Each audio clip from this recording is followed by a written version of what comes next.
Yeah.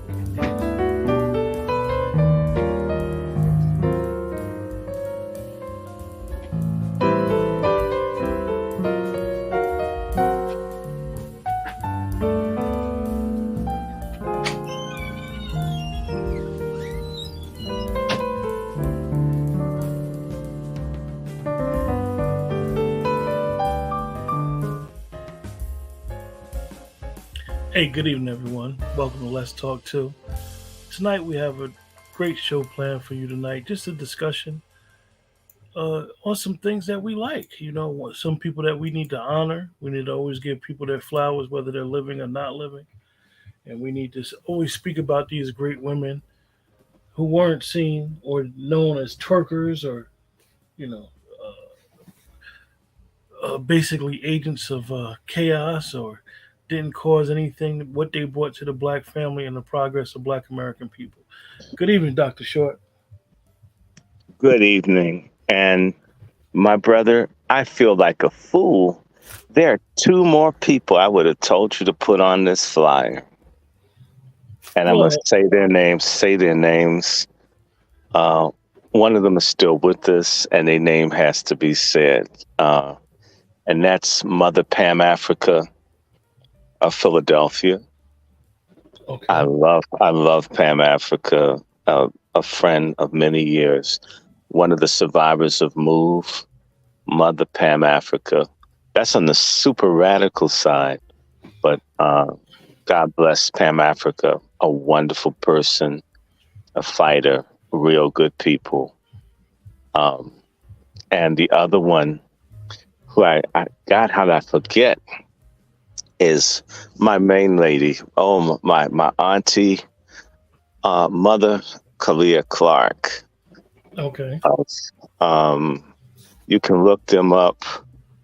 But Kalia Clark passed October 4th last year. It's been almost a year. And she was another one of these great women. And these are some of these people up here. Let me see. Who did I know? I got to meet Daisy Bates, and I got to volunteer and do work for C. Dolores Tucker. Fannie Lou Hamer was friends to a lot of friends of mine. My father and other people, my grandmother knew Nanny Helen Burroughs. Ida B. Wells is, iconic. We had a very close friend that Mahalia Jackson used to babysit. But I know a lot of people that knew Mahalia, whatever. So and there's so many other people, but these are just, I don't know. We produce some incredibly important, righteous Black women. And if you came up knowing them, if you came up knowing, I'm trying to think of this woman's name who is in education here in DC, that was a fighter that were still woman-like. They were very classy, even if they came from a humble background.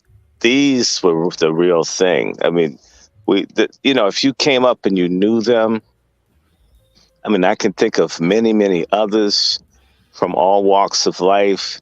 For the Roman Catholics, if you ever met Sister Thea, this is what our image, used to be, brother. It used to be these kinds of people. And then we kind of like, I don't know. But anyway, we're not going to go there. We want to take a moment to just like enjoy and savor these ladies. Savor them. Like, share, subscribe. Make sure you like this video. A lot of times we like I always say, we do house cleaning, which is always important to worry about what's going on in our own house, but we also want to do some house praising, for lack of better words.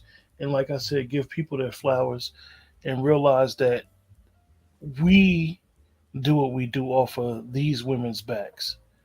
You know, they basically laid the groundwork. So when you hear all these dumb buffoons talk about I ain't my ancestors, they're correct. They're not their ancestors. They couldn't hold a candle to some of their ancestors. Mm. Let me ask you, And, Doctor.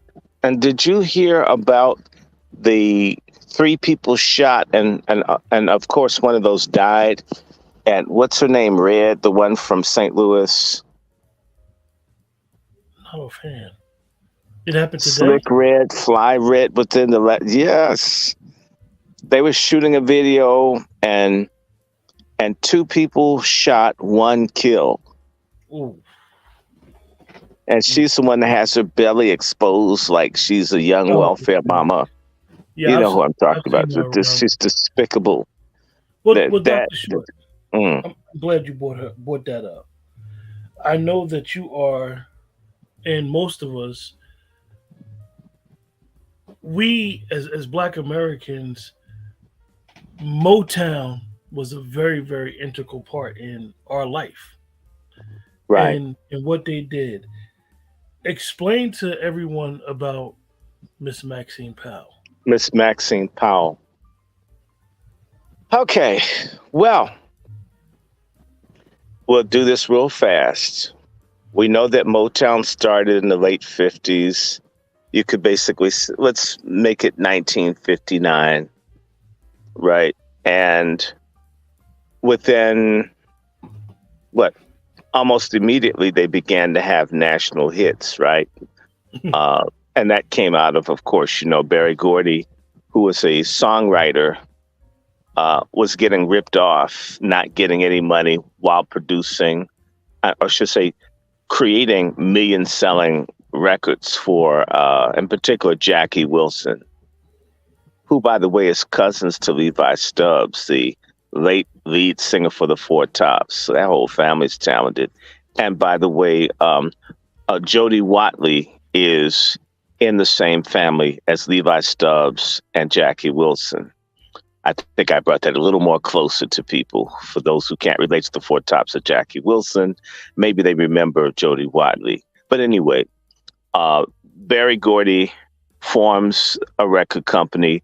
By the way, Berry Gordy's sisters, Gwen and Lucy Gordy, and I'm forgetting, Berry Gordy was like the young rut of the family, but he had a bunch of sisters who were powerhouses. They really knew how to get things done. They were lawyers, they were accountants, they were into horse riding, you name it. Berry Gordy's sisters, another one's named Anna Gordy. They had record labels before Berry Gordy did, by the way. Just so you'll know, that song, The Best Things in Life Are Free. You can give them to the birds and bees. I need money. That's what I want. Right. That was on a record label called Anna, owned by Anna Gordy. So before Berry Gordy started his record company fully, or he was recording off of his sister's record label. So just to say to you, from Motown, Berry Gordy's sisters were the backbone of Motown initially. Berry Gordy got his business sense and acumen, not the music, but in terms of getting paid. It's his sisters that knew how to shake him down, in particular, Lucy Gordy. She was the one person, Motown would have never lasted a good 2-3 years without Lucy Gordy. Was a financial genius. She shook down crackers and made them pay. That's how Motown survived. Berry Gordy was you know about him, but behind Berry Gordy are his sisters. Like Gwen Gordy married Marvin Gaye, but he had all of his sisters, Lucy, Anna, and there's some more. So before we even get into Motown, we need to understand that Berry Gordy's mother and sisters. In fact, it's Berry Gordy's sisters that prevailed on the family for him to get a loan to start Motown. There would be no Motown without Berry Gordy's sisters, who had watched him fail at everything from owning a record store to failing at boxing. They gave him one more chance, and you got Motown. That's some history people don't know a lot. Now, moving right along. So you have Barrett Strong, and you have a couple of other people. And of course, what you get, Shop Around, which was a #1 national record, and Cashbox, just not in racist Billboard. So, depending on the first Cashbox #1 record, because there were 2 trade magazines that people used to look at to measure how things were doing. There was Cashbox magazine and Billboard. Cashbox went out of business, but Billboard's still around. But Shop Around gets out. And so that's their first huge million-selling record. It's #1 for 8 weeks on the R&B charts. And according to Cashbox, it made it to #1 in the Billboard. These people, the racists, said that you remember that guy, Lawrence Welk. Mm-hmm. Lawrence Welk had an instrumental song called Calcutta that they claim kept Shop Around from going to #1. But who's heard of Calcutta in the last 60 years? Nobody. Everybody knows Shop Around. Which record do you really think was #1 in 1960? A song that people still remember and know the words to across 6 generations, or a song nobody even knows when they hear it what it is? Are you following me? Yes. You haven't even heard of Calcutta, and it was a #1 record, and yet Shop Around is legendary worldwide. And everybody still knows who Smokey Robinson is, and most people don't know who Lawrence Welk is. Forgive me for that sidebar, but anyway, as of 1960, Motown became a multi-million-dollar earning company. They reached that status with that song. And with that, they were able to take the money and put it into signing more acts. And from the very get-go, the motto of Motown is the sound of young America, not the sound of young Black America, but the sound of young America. And from the very get-go, you need to understand that Motown was not a soul company. Most people get that wrong. Motown was not modeled to be a Black music company, a Black soul or R&B company. A lot of those already existed. There was Federal Records, there was Specialty Records, there was Atlantic Records, there was Arctic Records, there was VJ.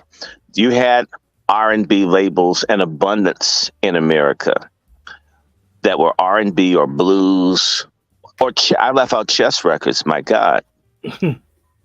Right? You had those. Motown was a Black popular music company.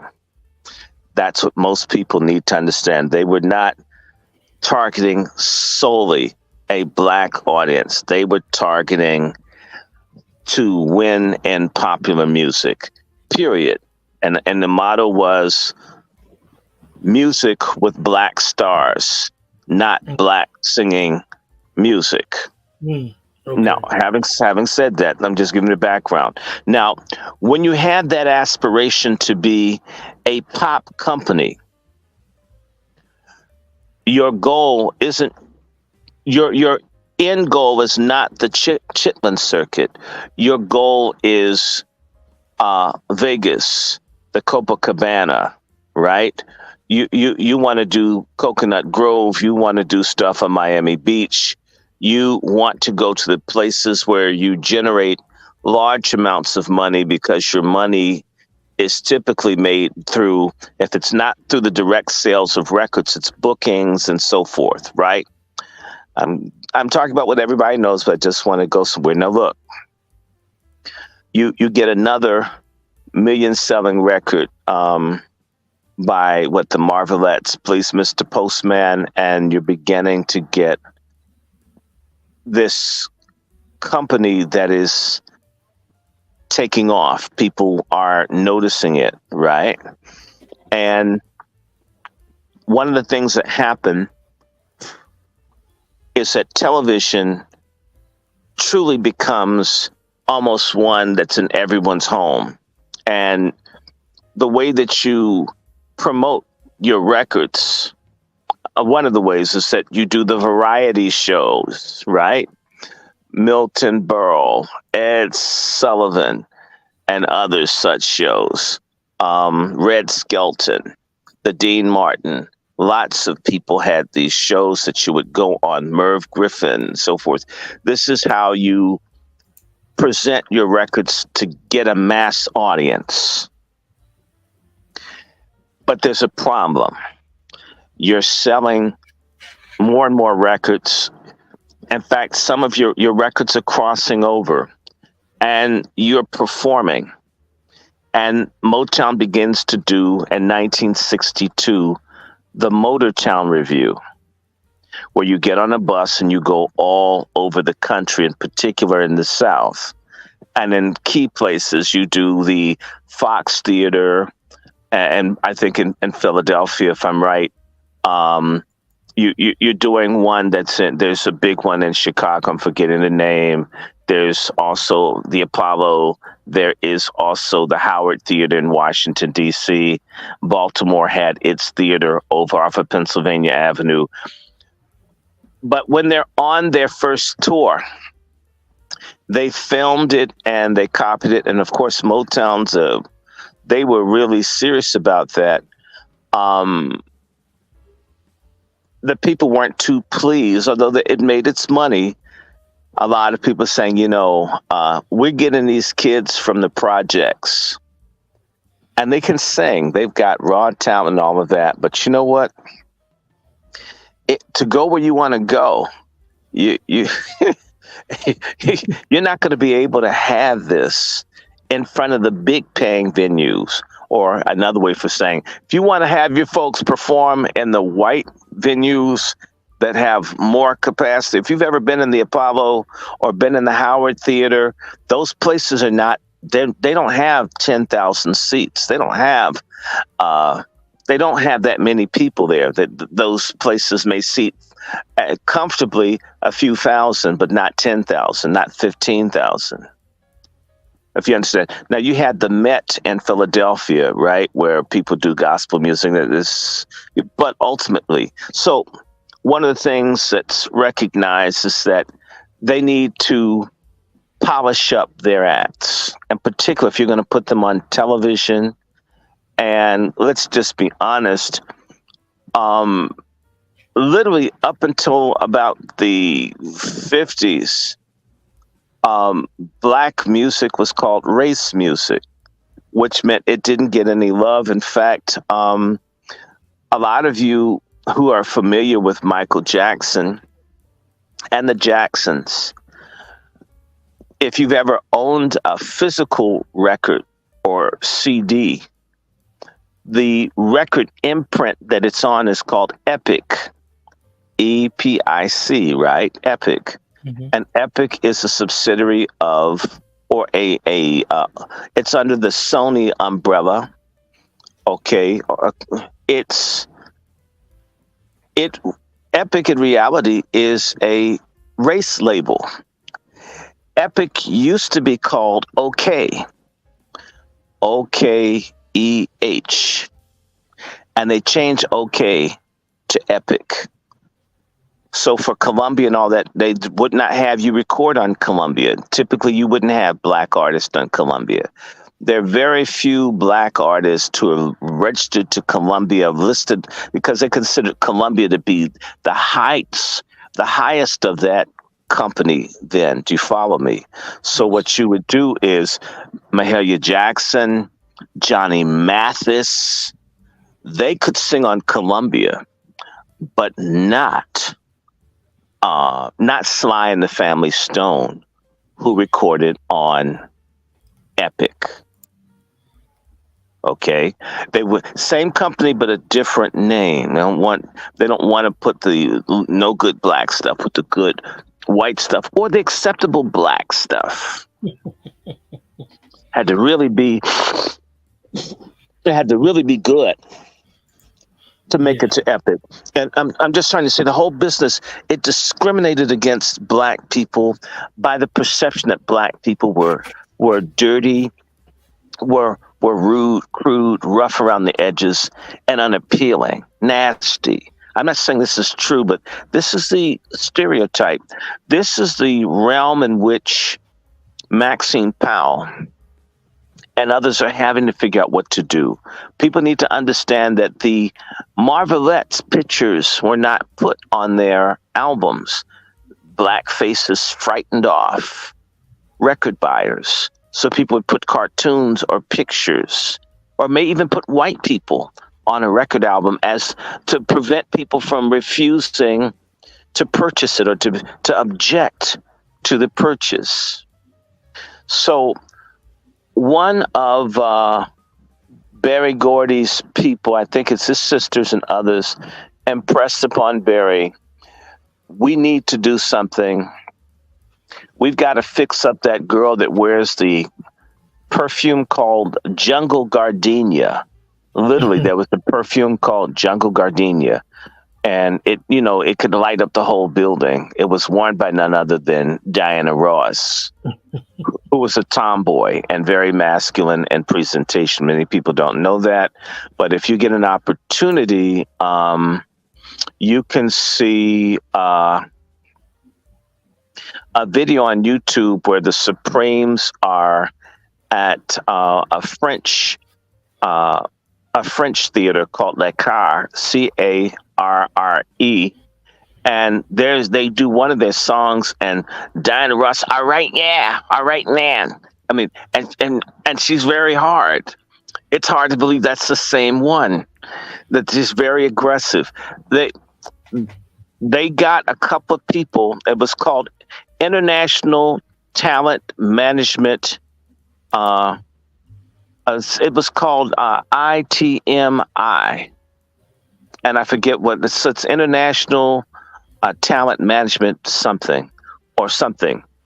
And that was the group that said, hey, look, we're going to clean up and fix up all of these young people that are from Detroit and other places. And so we can showcase them where they can perform before a television audience, or you can send them to a sophisticated venue or supper club, or send them on a concert where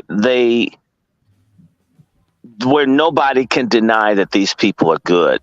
Because a lot of times people will buy a record, but they wouldn't go to a concert to see you.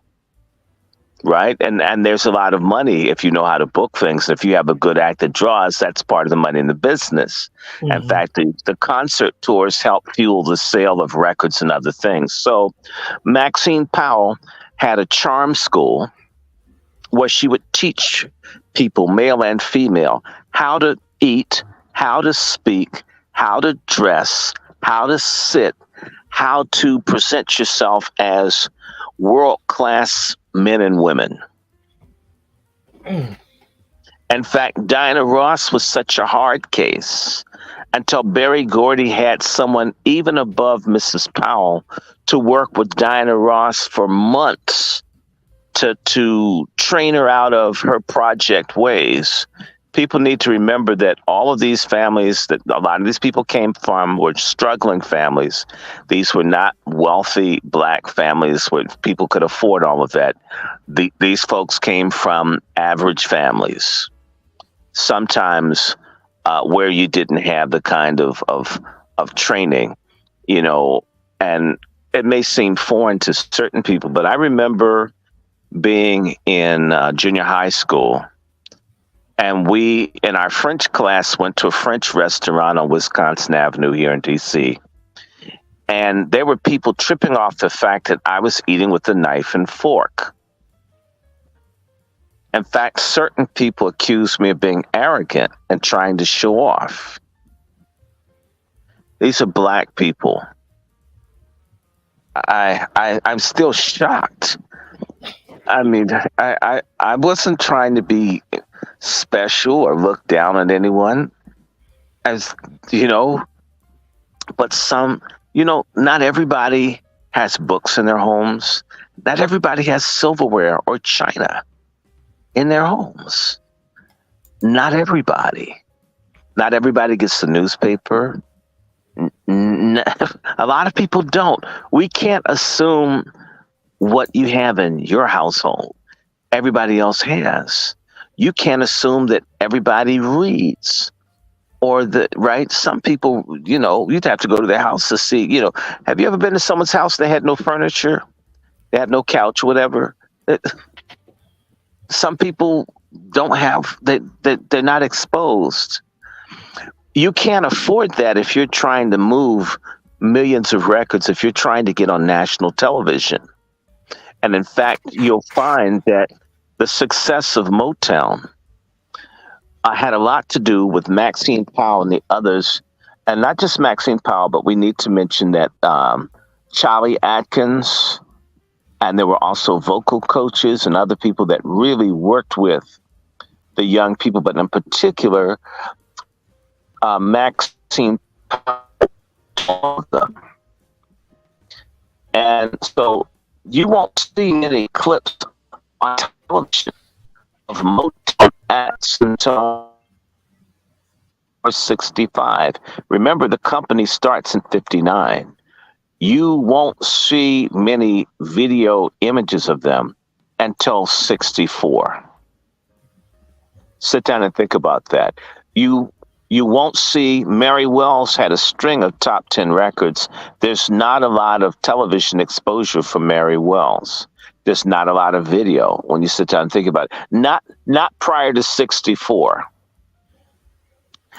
And the reason I believe some of that is not just the racism of the time, the limited options, but they were working on polishing up and fixing up. So when they did unleash these Motown acts, that they would immediately be recognized as being polished, poised, professional as well. They could sing, they could dance, and they did it in a tactful, professional, yet soulful way that was identifiable. People could predictably expect, if you go to see a Motown group, they're going to look good, they're going to sing good, they're going to move good. What that meant, in particular, for Maxine Powell, and most people don't have an idea of how impactful her work was, but yet you look at Diana Ross, who's 79, will turn 80 next year. These women were feminine. Black women, prior to the 60s, when you see them, they're maids with the bandana on the head. You don't see Black women being feminine or attractive in nice clothing. Go back and look at the images of our Black women are not very laudatory. That changed. Maxine Powell, what she did with Diana Ross and Martha and the Vandellas, what they did with Brenda Holloway, Black women, and emphasize Black women, although she worked with the men too. The image of the Supremes and all the other groups changed how people look at Black people, in particular Black women. Everybody talks about the album Thriller, and it's a great album. It's a great album. But many people fail to recognize that in 1964, when Motown dropped Where Did Our Love Go as an album, that thing sold 5-6 million copies or more worldwide. If you sold 5 or 6 million now, that's really good. I think you know that. Mm-hmm. That's insane for a group of young black women to be in competition with the Beatles, who have all the whiteness and everything behind that. And you have three black young women in nice clothing. And whereas they didn't always put the faces of black people on the covers of their albums, they always did that for the Supremes. And their albums always sold. So, Where Did Our Love Go, released at the height of the British invasion, was the third best-selling album of 1965. That's amazing, isn't it? and yet Billboard will say it never went to number one. How do you outsell almost everybody else and you don't go to number one? Beware of white people and their numbers and how they estimate things. And I want to say that the cultural impact of Maxine Powell, who also trained Gladys Knight, who still can sing, and everyone loves Gladys Knight as the Empress of Soul. So that's Gladys Knight. That's Diana Ross. Two major black women artists, performers that have international significance and importance. And no one can say that Gladys Knight isn't beautiful, radiant, gifted, talented, has a lot more voice than Diana Ross, but Diana Ross does her own thing. Both women really did a lot for the image of black women and black people. So not only did it lift the image, but it changed what people expected. All kinds of opportunities to perform. People began to, at least, there were more opportunities for all the other black artists, even from other record companies, to get television exposure and to get bookings, because this idea and this image of black elegance, black chic, black femininity, or should I say also an urbane black style. It's very different from the ratchet people that we see in this bombed out, depleted dick hop. That's what I call it, dick hop. It's filthy. Contrast this red thing to the Supremes, or to Gladys Knight, or to Brenda Holloway, a less known, or for that matter, Kim Weston. If you were to take these images of black women, they were gorgeous. They were desirable. They literally flipped the idea of what a black woman was on its head, to the point where royal heads of state, whether they're in Europe or in Japan, wanted to know these young people from Detroit.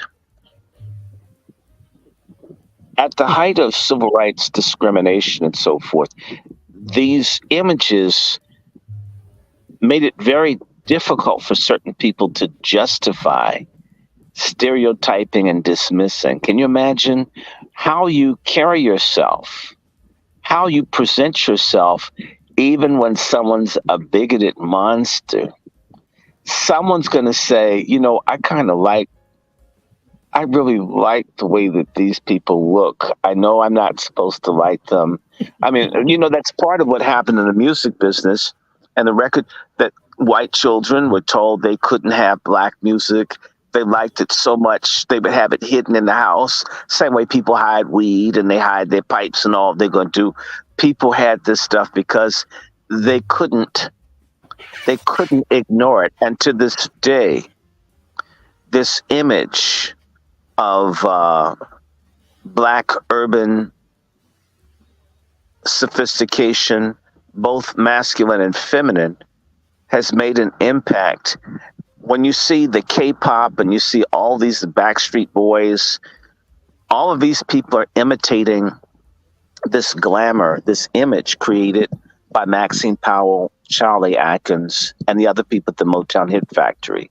It has shaped, and the only people who have thrown that in the trash are our stupid asses. We're the only people that have never figured out that the most successful American vocal group 50 years on are the Supremes. And I mean, and they rate, I think, the same way in Canada. And I think that they're still doing well. We don't even, or the Temptations, we can look at their stuff is still selling, their records are still going platinum decades after they were cut. But it's not just the music, it's also the image.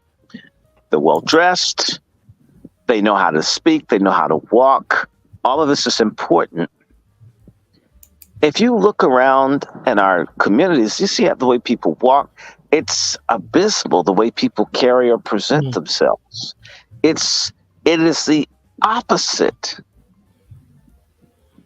of what people were fighting to say. We're a dignified people. We're a beautiful people. We're a proud people. We're sophisticated people. We have class. We have beauty. Maxine Powell wanted that projected. And so we may come from a rough diamond, but we'll be polished into something that everyone would like to behold or to be, how can I say, surrounded by. Part of what made Black music, in fact, they didn't start throwing huge contracts out to Black performers until Motown. In particular, they threw a $500,000 contract at Mary Wells. They offered $1 million contract to the Supremes, like in '65. This is when they start seeing these $1 million contracts, because even the big white major companies start saying, wow, what could we do with this?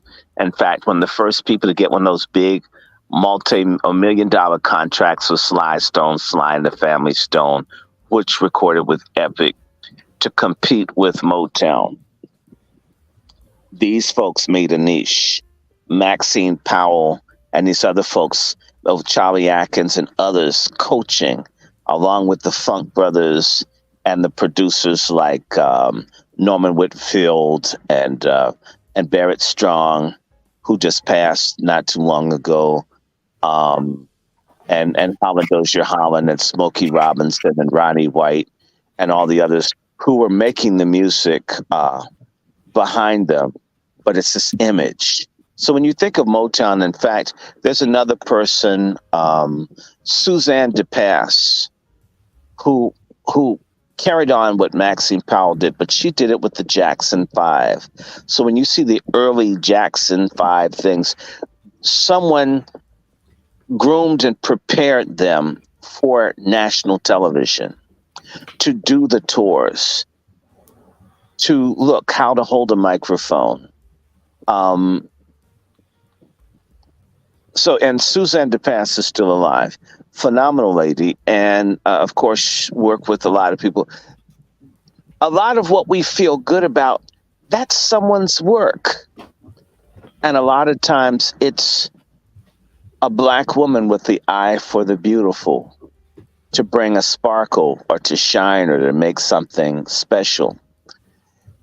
This is what our great women have done.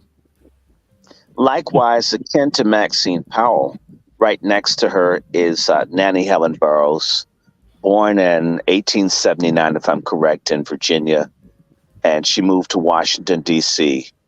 And she organized what was called the National Training School for Girls here in Washington, D.C., to teach Black women business skills, industrial art skills, so Black women could be ladies not lured into prostitution or limited to domestic work, to teach them how to have their own businesses, to teach them how to dress, how to look, how to conduct themselves. Nannie Helen Burroughs, who was one of the most powerful Black women in the country. Most people don't know about her. She was the essence of femininity, sophistication, and yet she was a major force, a major political force. She would speak before the Republican national conventions. speaking out against lynching, speaking on behalf of money for Black causes. And look at her in the clothes she had on. What a regal Black woman. What an incredible Black woman who was a kind person that helped people, but she was tough as nails. She would stand up to the no good nigger preachers here in D.C. I swear to you, this is true. And before I ever started saying Coon Buster, she has a speech, I'll have to send it to you, where one of her speeches, which is chloroform your leaders. In other words, she said, knock those niggas out and take what's yours. She talked about trashy, no good Black leadership. That's 100 years ago. I think the speech is from 1923. So a lot of people consider me radical. No, I've studied my ancestors. I'm doing exactly what I saw one of these elders do. I'm doing the exact same thing. I have nothing new about me. I am completely a copycat. I do it my own way, but I do exactly. I work with C. Dolores Tucker. I do exactly what I saw her do. I do the exact same thing. Well, Dr. Short, and we know that the farce that hip hop is 50. I think hip hop and all Hip them hop is artists. shifty. I think all them artists owe C. Dolores Tucker an apology. No, they owe her a reparations check. C. Dolores Tucker died at the age of 67 from congestive heart failure. She was betrayed by a lot of people. C. Dolores Tucker was she's a tall, imposing woman, very kind, she loved Black people. She loved Black men. She loved her husband. Rumors are her husband, may have dipped around, but you know what? They were together. They were happy. So I don't care. I like her husband. He's a nice man. So I'm not saying he did, but people say that. But you know what? She stayed with the man she married, and that should be a lesson. All these people worried about, well, if someone looked at somebody else, well, damn, unless you go poke his eyes out, he's going to see it. The point is, if you're doing your duty at home, and I'm talking about bed duty, they have KP. Well, what about BP, like bed patrol? I mean, you need to lock your man down. I mean, break his back. He won't be able to cheat on you. He'll be too tired. So give him better food than what Wendy's and Checkers has, and give him the kind of bed patrol where he's afraid to leave the house. He's afraid the paper boy will be in competition. But she had her group called used to be called the National Political Congress of Black Women. Now it became the National Congress of Black Women. And she was fighting against the filth in hip hop. She warned that if those images and negative things would justify police murdering Black youth, this is what I've had a straight up conversation with her. She's telling me that they're going to genocide Black people because of this music. It's justifying us being eliminated and replaced by other people. You look at how they're letting all these people in. Folks aren't going to tell you they'd rather have these illegals than us here twerking, doing all this stupid, nasty stuff. This is what she feared. She was fighting against Black genocide in her own way. She got set up by Time Warner. What she wanted to do was create a record label where Black youth didn't have to cuss or be on drugs. She basically wanted a new Motown. I had this conversation with her. We don't have to have our young people look dirty. They can be clean. They can get paid, not get ripped off. They don't have to do sexual stuff. And they got some youngsters and made it seem as if she was trying to get them to violate their contract. Some of these rappers betrayed her, testified against her, and they had $100 million lawsuit against C. Dolores Tucker. These bastards at Time Warner. Huh? And the music got really trashy. She died early 2000s. Let me check. I know she was 67. If she died 2004, no, she didn't die 2004. She may have died 2006. Let me check. I don't think it's 2006. Maybe it's 2005. Give me 1 second. I'm going to look her up. It's amazing when we have these discussions, how you have to remember all this stuff.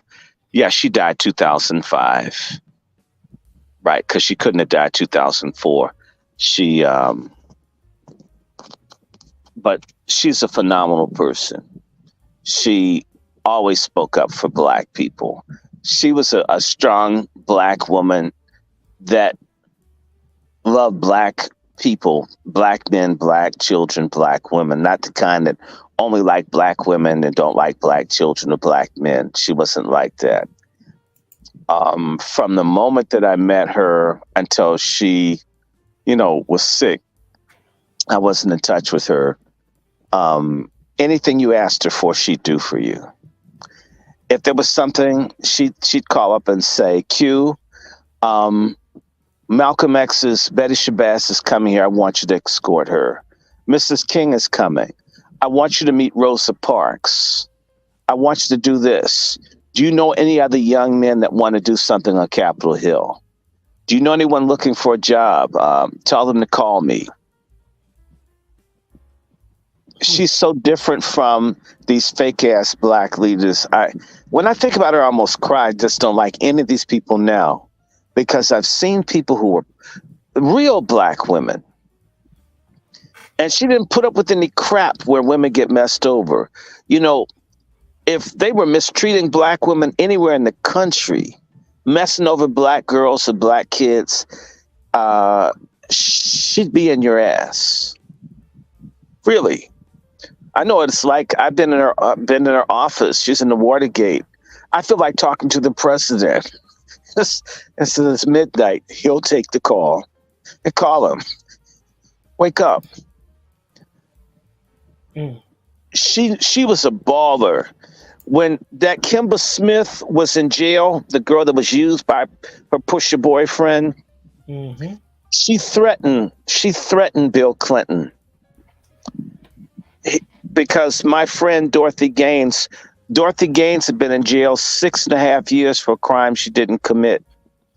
I went begging people all over D.C., high name, important Black people, everybody basically slammed their door in my face. Not Mrs. Tucker. When Mrs. Tucker found out a Black grandmother was in jail for a crime she didn't commit, she didn't charge me $1. She says, okay, I'm glad you gave this to me. She didn't tell me what she's going to do, but she went in and told Clinton, I need 2 pardons. I need 2 commutations. I'm angry. I'll take 2. Give me Kimba. Give me Dorothy. And they literally knew that. It was crazy about the government, and I'm laughing. And it speaks about C. Dolores Tucker's courage, is that they knew that Kimba didn't know anything about her drug dealer boyfriend, and Dorothy Gaines was completely innocent. Yeah, the judge that convicted her under the guidelines that they were forced to with those drug laws that bastard slut Joe Biden created in the law when he's covering up for his crack smoking Eminem's penis covered son. Yes, I said it just like that. Nasty Hunter Biden. I mean, you cover for your son. He's got the whole government covering for his piece of shit son. And they've sent millions of our people to jail. So Miss Tucker was fighting against mass incarceration back in 1999.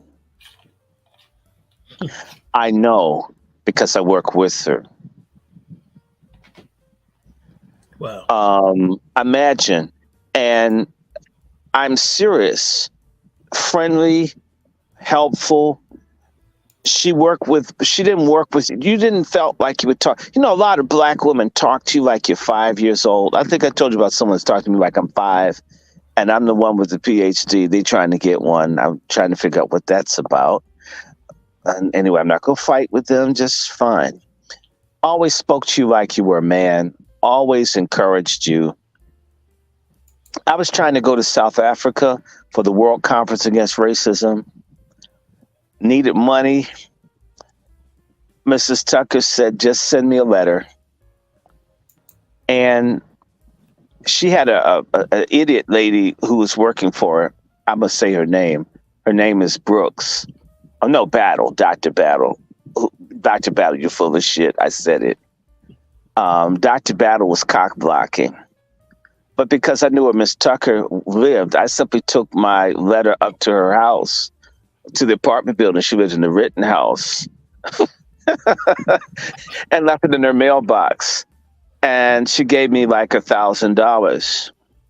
No questions asked. All she says is, I know you'll represent our people. Mm. You need to go to this. This is historic. I'm happy to give it to you. I wish I could give you more, but I'm gonna give you $1,000. Right? Isn't that cool? And she always defended Black people. And she always had on nice clothes. She did have on a turban. She always was dressed to the nines. Always. Always. Always. I met Daisy Bates, who's on the far right. Mm-hmm. I met her through Miss Tucker. She was the woman who was the head of the NAACP in Arkansas and worked with the Little Rock Nine, house bomb multiple times. An incredible lady. She had her own newspaper. Her mother was raped by white men. She's a fighter. Even when I saw her when she was incapacitated, she still looked good, had nice clothes on, was kind. This is who we are. This is who we've been. Fannie Lou Hamer, I did not get to know her, but I knew Lawrence Guillot from SNCC. My third cousin, what's her name? Bernice Johnson Reagan. If you ever hear the a cappella singing on a lot of documentaries, that's my cousin, whether they claim it or not. The niggas are all from Augusta, Georgia, Richmond County. They're from the Britton family. I'm just saying. And, but some of them, are into women. I don't know what that's about. So I did see they're like second or third. They're a little bit out there. But Fannie Lou Hamer was against abortion and eugenics. She was for helping Black women out. And she was a woman. I mean, although she came from a humble background, she was, without her consent, sterilized. And right below her, Mahalia Jackson was also sterilized.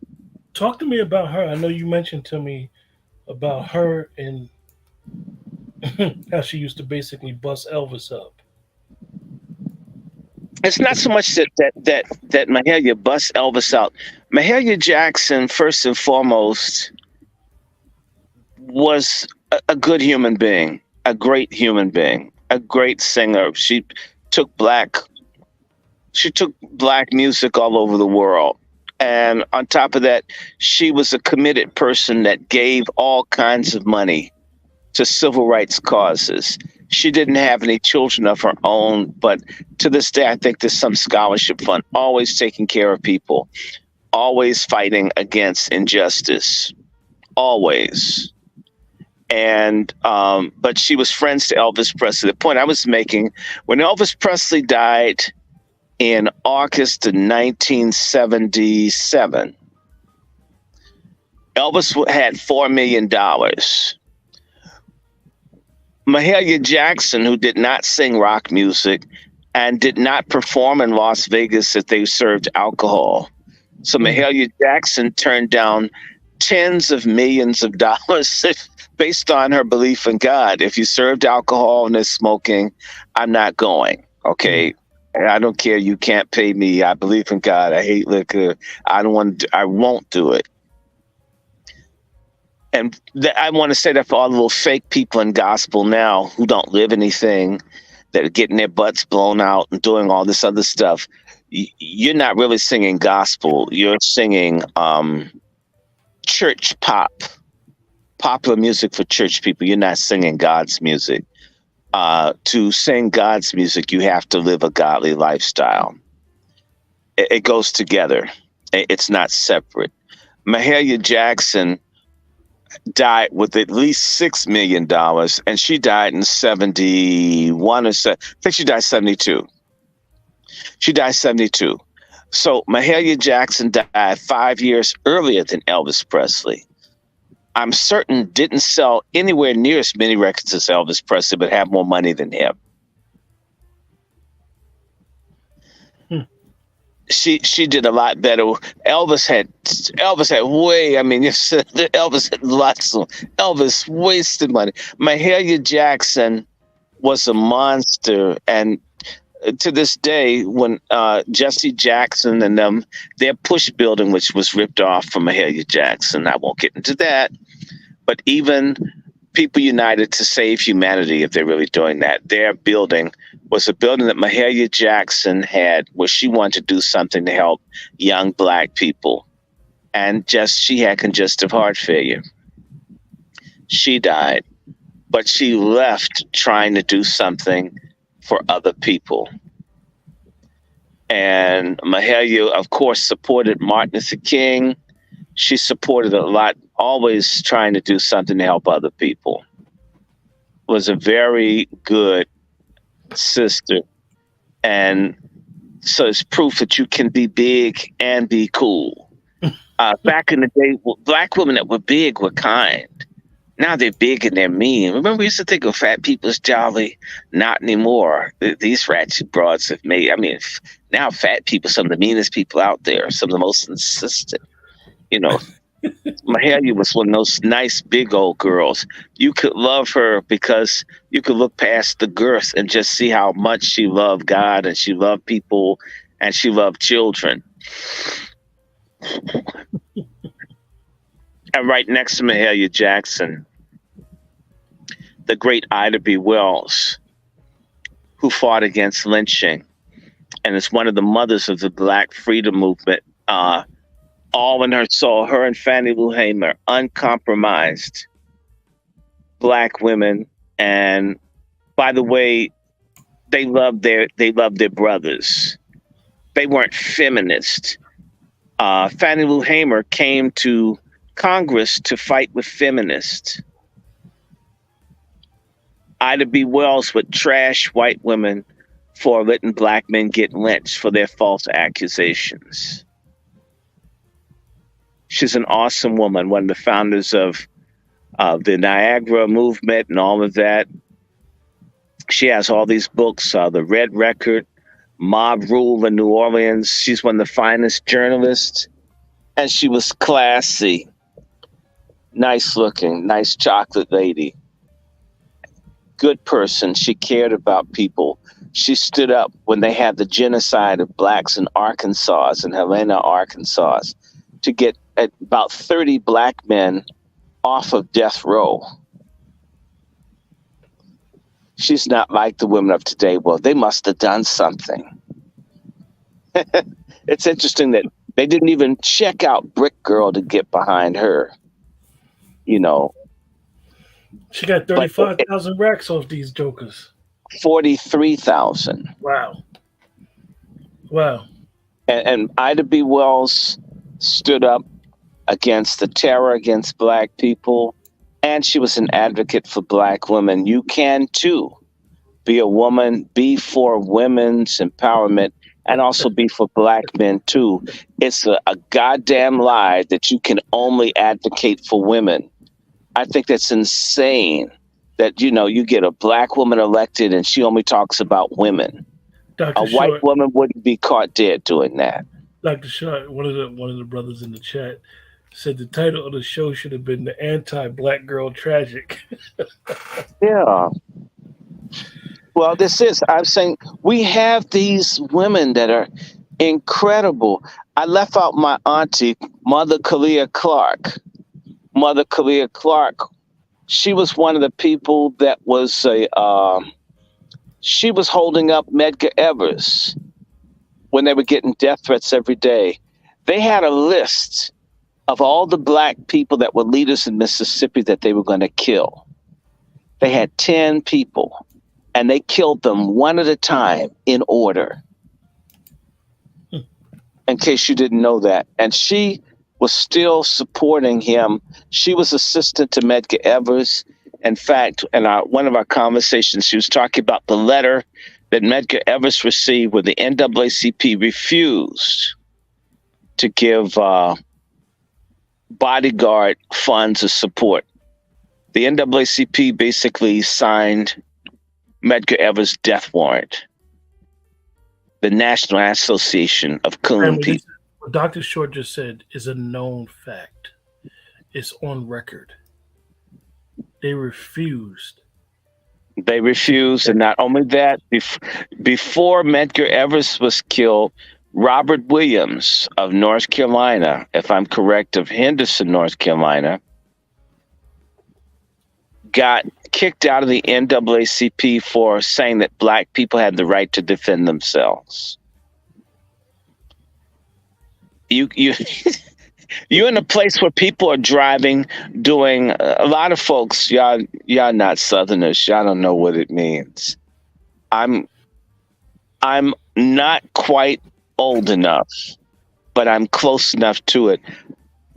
The Nazis used to rally at the White House when I was a baby. My dad would take me by to see it. And people would be talking about kill all the black people right there on the streets of DC, just really. And I lived in Virginia. They were out. The Nazis were out. Kill niggers with signs in the streets. People come by and honk and cheer them on. A lot of people who didn't live back then, and it's not that long, I'm not that old, have no idea how crazy these people are, and they still are. These people go out and do a mass killing now and then. There are millions of them ready to go out and slaughter us. Millions. That boy in Jacksonville is one of millions. And they got the guns and the bullets and stuff saved up to do it. And they got a lot of coons and black girl tragic politicians that are talking about gun buybacks. They never do that shit in white communities. They wouldn't dare. And what I'm trying to say to you is that if you're in the South, these people would go around on the weekends and attack black people for kicks. Where I lived in Virginia, initially, they would come looking for someone black to fight, just to beat up on someone black. They have nothing else to do. This is a way of life for people in certain places. I'm not trying to make all white folks bad. That's not what I'm saying, but there are a lot of bad white people. And how they enjoyed themselves was hurting black folks, hurting animals, doing cruel things. I mean, I don't hate anybody enough to even think this way. You know, if I don't like you, I'll leave you alone, not bother you, stay out of your space. But when Medgar Evers and them, these people would go around and just do stuff. My godbrother from South Carolina, white people would just walk into your house if you were black. They wouldn't knock. They didn't have to. It's a nigger house. You don't have to ask to go in. For all of you younger people, you have no idea what we've had to put up with. And going back to my auntie, all of this is going on in Mississippi, and she doesn't back away from Mr. Evers, and he's gunned down, and she remains committed, even though her distant cousin, the one that's full of shit in Maui, you know, the ugly blowfish with the weave, Oprah Winfrey, yeah, I said it, and a little nasty lesbo film, The Color Slurple. Please don't go to see it. Save your money. It's not worth the pot. It's not. Okra and kale. Oh, well, I say Oprah and male. Male king. Look, Oprah Winfrey's her cousin, and Oprah Winfrey's lied about her past, lied about her family. And when she made the movie about Selma, even though my auntie, Kalia Clark, is one of the people that created the Selma Project, she was a woman brains behind it. She didn't even have a part for a woman actress to play out her own family, to show you what a liar Oprah Winfrey is. Oprah, you're a liar. Are you feeling me? But so we got voting rights out of the Selma protest. This is an unsung hero. By the way, she was married to Bernard Lafayette, who was one of the freedom riders. And later, she married Jack Odell, who was Martin Luther King's assistant. He was a communist guy that who worked with Dr. King, and Dr. King was forced to let go of both him and punk-ass Bayard Rustin right around the time of the March on Washington. What is that? 60 years ago, last month. You said Farce on Washington? Yeah, Farce on Washington 1.0. Or March on Washington, We Still Hoes. And we still, so the Farce on Washington one, the one that Malcolm X properly said it was a show. It was a carnival, a festival. And let me see. But Fannie Lou Hamer, back to her, working with the Freedom Democratic Mississippi Party and with SNCC, a phenomenal person, a person whose speech was so powerful until President Johnson had to disrupt it and do some bullshit press conference to get her off of television. And wow. And there's so many more. So I'm just thinking Mother Kalia Clark. And there's another one. I mean, one of my little Motown Queen aunties, Brenda Holloway. She's still active. Brenda Holloway wrote the song "You Made Me So Very Happy." You made me so very happy. I'm so glad you came into my life. Right. You've heard the song. That's her one hit that sold about 7-8 million copies. But even now, she's in her 70s, she works to try to get women to leave prostitution. She goes and tries to talk to sex workers about God and changing their lives and trying to get them off drugs. And she's just wonderful. And if you've seen a picture of the young Brenda Holloway, she's a knockout,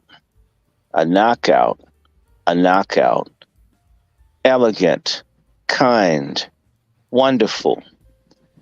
When I was younger, you always think when you grow up, the women are going to be like these women that you're seeing. I mean, what a damn letdown to get up and say, God damn, what happened to black women? Shit. I can recall being excited to drive from Virginia to D.C. and see how the older black women would look when you went to church. Now, I mean, these niggas got tattoos and there's so much body fat until the tattoo is, you can't see it because it's buried by a layer of cellulite. You almost have to ask them to stretch the skin out so you can see the design. What the hell is going on? Hey, Dr. Short, I'm gonna mention someone else that I know that you just ain't speak on, that I didn't put on the flyer, and not that I neglected her or anything. But could you speak on Diane Carroll? Oh my God. I'm going to say to you is that Diane Carroll, I don't care how many white men she married. She was fine as hell when I saw her. I saw her like in 2004. Diane Carroll smelled so good. I mean, her hair, I can still remember her going up the stairs to the National Women's Museum. You could smell her. It was a beautiful smell. She had an essence of, she had an aroma. The woman smelled good. I'm trying to tell you, my damn nostrils flare when I think about her. Her hair was so perfect. Her poise. If you were ever around her, you'd never forget that you actually got to see her. You know, it's one of those things that makes you glad you don't have glaucoma or that you're not blind. Kind, intelligent, elegant, regal, in her 70s, 60s, fucking hotter than a 20-year-old.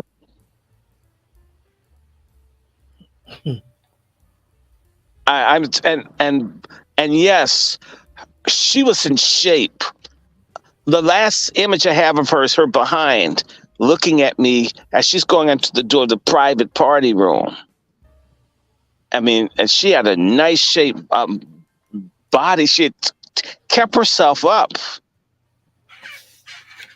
I mean, the whole damn package. She could sing, she could act, she gave a damn.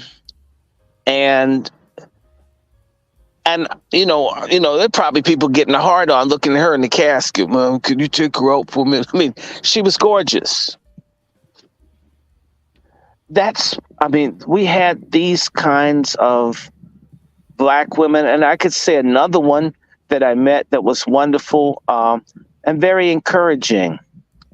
Maya Angelou. Very, very, very, very wonderful person. In fact, so you don't have to be a beauty queen, but your spirit can be beautiful. I talk about people who are depleted uranium on the inside, and they look like a trans man, Freddy Krueger, on the outside with a weave on. What the hell is that? Well, shit, I want 2 passports. I'm gonna get African citizenship so I can have another passport. I can just go somewhere. Damn. But we produced. This is social engineering.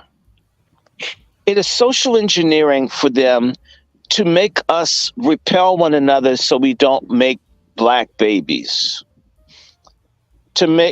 Where basically it's sick. You got guys running to the gym trying to be in shape with long hair and shit, with earrings and shit. They look more like women than half these women out here. What's up? The women go out with women that look more manly than the guys they won't talk to. He isn't fine enough. And then they go out with a dumpy looking woman, a woman that looks like, you know, a Kiba elven blackface, with a raggedy beard. I mean, I've seen studs that look like Fred Sanford with worse clothes.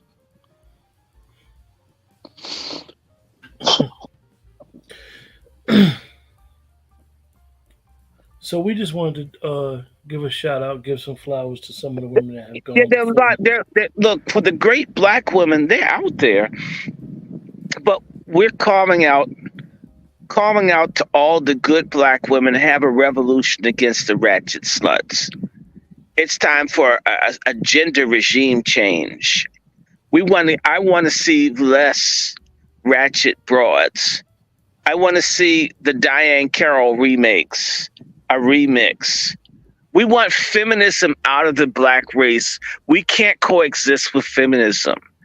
Either feminism leaves or Black men are going to break out of this joint. We hate feminism. We will never quit. Long live Kevin Samuels. Kevin Samuels, is basically, he is the William Tell, the Joan of Arc, the, Braveheart. He's a George Washington. I mean, he's just all of that we have to get rid of feminism. It has to go. Black women, feminism has destroyed you. It's removed you. We're no longer producing Fannie Lou Hamers or Mahalia Jacksons or Ida B. Wells or Cedar Voice Tucker, they don't have to be beauty queens, but God, we've got unbeauty kings now. This is unacceptable. We've had better. We are underperforming. The standards must be raised. War must be declared on the whore, stud, pork chop feminist culture. It must be destroyed. as I said, Nanny Helen Burroughs worked tirelessly to upgrade Black women. C. Dolores Tucker did so. Maxine Powell did so. Ida B. Wells did so. In fact, these women were into developing the best that women could be, not this base, low vibrational, hedonistic, Luciferian, witchcraft oriented, sage burning, stud, slut culture that we have. It's got to go. It's ugly, it's nasty, it's repellent. And it's a crime when some of the ladies are so awful until they make sodomy look like an option to our confused young men. There should never be a comparison. A man should never walk down the street and a tranny looks better than the average woman does. It's a disgrace that there are men who will pay $150,000, $200,000 to fake like being a woman is a costume or a pair of drawers that you put on, when there's so much more to a woman than that. That they're trannies that can turn a man's head, because when they look down the street, all the other things look so bad until you might look at you, oh my God, that's a tranny. Oh, am I lying, brothers? Oh God, that's almost, but there's something about how they look too hard. They're trying too hard to attract you. A woman would be more relaxed. Either you like her or you don't. And trying to keep looking like, do you remember that Jungle Book when the snake was looking at Mowgli? Go to sleep. Well, trannies have the same eyes. Little things start spinning around. No, you're a dude. I want a pineapple, not grapes. You reach in their pants. It's, oh God, where's my knife? Right? Mm-hmm. We need to bring Black femininity, Black feminine regality, Black beauty. It needs to be brought back. It needs to be celebrated, protected, venerated, and sustained. People want Black men to lay their lives down. Trust me, that little stupid ass rapper from St. Louis, if someone was going upside her head, the one that has her belly out, like she doesn't know anything about girdles, I assure you I'd keep walking. I'm not trying to catch a bullet for these ratchet pork chops. Maybe your mama, maybe somebody that you know. But we've produced great, powerful, thinking, how can I say, alluring, seductive, intelligent, creative Black women. And they weren't into Black girl tragic.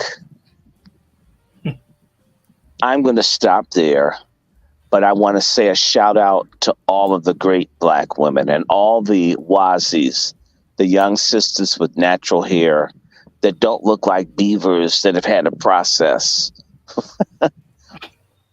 That's what a lot of this weave looks like. A beaver had a cream rinse. And it just looks terrible. What's wrong with your own hair? And I'm thinking folk are worried about the hair on their head. They also, getting double mastectomies, you don't like your breasts. We need to pray for women to find themselves, find their way back to greatness, to real Now, womanhood. I got a surprise for you here.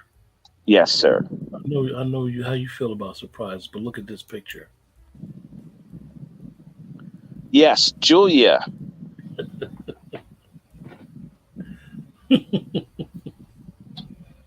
Wow. Times have changed. Well, we've gone backwards, and everybody's laughing at us. The white women are laughing at the Black women. The feminists are laughing at you guys. They think you're stupid. The Latinas are laughing. everybody's laughing at these sisters that act like this. Wake up. So we're going to close out, you guys. Dr. Short, you got any final words? Yes, people know how to bless Dr. Randy Short at the Cash App. Dr. Randy Short. Dr. Randy Short, that's the Cash App. And of course, for people who like Zelle and PayPal, that's at my email, wrandyshort@gmail.com. Absolutely. Drop a piece.